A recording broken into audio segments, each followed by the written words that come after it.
Social media is everywhere today, and it's all about the branding of you. Here to help us perfect our personal brand is Dr. Hume Johnson, consultant and associate professor of public relations at the beautiful Roger Williams University. Thanks so much for coming in, Doctor. Thank you so much for having me, Will. We hear about branding all the time. We see celebrities have their own brands, but what does it mean to brand you personally?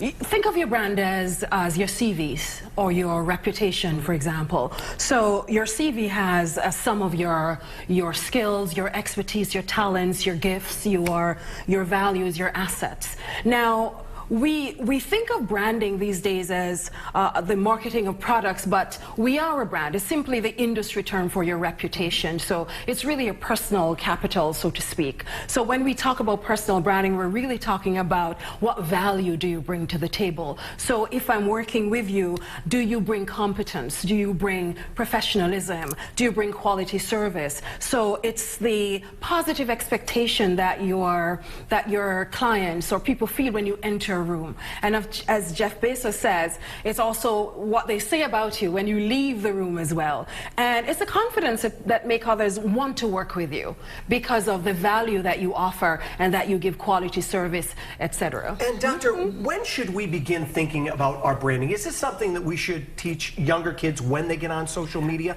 because it can follow them for the rest of their life? I'm glad you say that, because your personal brand, literally, it precedes you because it's your reputation, is what people think of you. It also follows you around wherever you go. So this job that you have, people think their job is their brand. Your job is not your brand. The position you hold is not your brand. You take your brand with you wherever you go because it's your qualities, it's your skills, it's your expertise, it's your professional experience, it's your tangible personality, and it's your soft skills, it's your hard skills. And it doesn't matter what job you have. It's not just a job for someone who's in television or radio or entertainment.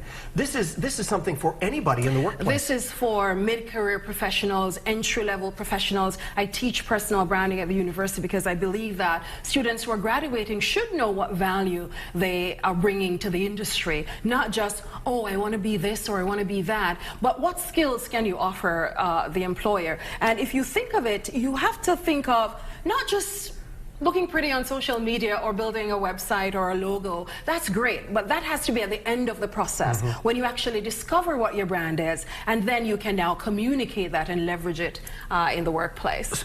We say this all the time, even around here. Not everything you see on social media is the real deal. That's correct? For sure.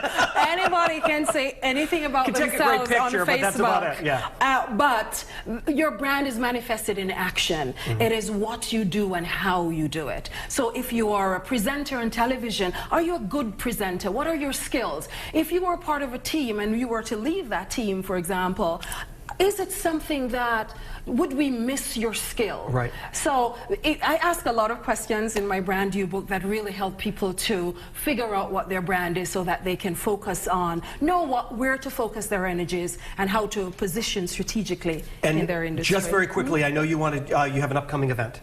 Yes, October 23 at Omni Hotel, we're having a personal branding executive luncheon. This is for executives and entrepreneurs, and we're really going to hone in onto your unique value. What is your competitive advantage? How do you stand out in your industry? There are tons of presenters on the TV. How do you stand out, Will? I don't know. I'm going to try my best. Thanks so much for coming. You're going to have to take a look at our brand later to review all of this info. You can head on over to rhodeshow.com.